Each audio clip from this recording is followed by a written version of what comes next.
The Crude Life with host Jason Spiess. My name is Jason Spiess, and this is the Crude Life Daily Update. Thank you, folks, for joining us. On today's episode, we talk with Geoff Simon with the Western Dakota Energy Association. In just a moment, part of our exclusive interview with Geoff Simon with the Western Dakota Energy Association right here on the Crude Life Daily Update. Historic. The first full conversion refinery to be built in the U.S. in over 40 years. Innovative. The cleanest, most technologically advanced downstream project ever. The model for future shale basin projects. Groundbreaking. With construction resuming in early 2019. The Davis Refinery. Welcome back to the Crude Life Daily Update. My name is Jason Spiess. Coming up next, we talk with Geoff Simon with the Western Dakota Energy Association. Or whiskey's for drinking, water's for fighting, I think is the old line. But water was a big issue this past session. The Water Commission budget is nearly $1 billion, and that's going to fund water projects as well as flood control projects in North Dakota, both of which are a really big deal here. You know, produced water was kind of an issue as part of the pore space legislation that came out of this past session. That kind of turned into a sort of a sleeper issue. Not too many people saw that one coming. Mm-hmm.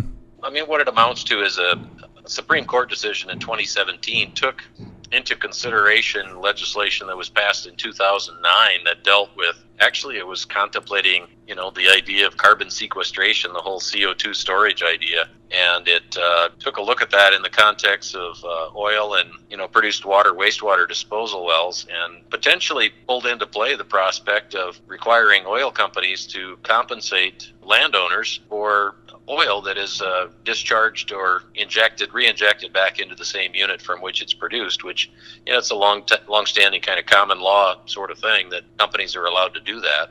They do have to pay for surface disturbance, but not for, the use of the space underground to inject the water. That was resolved. So you can go to our website, ndenergy.org, and sign up for the newsletter on there, or you can read the back issues there too. You can also catch up on our legislative reports.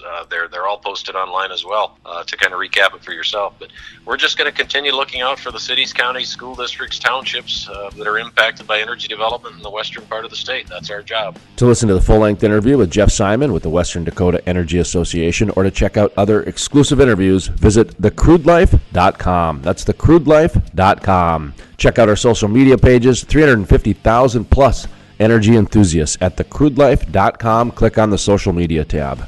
From the YouTubes to the Facebooks to all the tweeters, all there at thecrudelife.com. From the staff here at the Crude Life Daily Update, my name is Jason Spiess, asking you to keep calm and frack on. Jason Spiess, the most trusted voice in the Bakken. I totally agree with you, and the word that you brought into this is fact. You tell the facts, and then you let people make up their own minds. You want someone who's competent. You don't want to get a bunch of rookies. Love listening to Jason Spiess on the radio, and if I miss him there, I catch him online. Let's bring in Jason Spiess, who is a multimedia journalist in North Dakota. Jason, what's your thought on this? No one does an interview like Jason Spiess.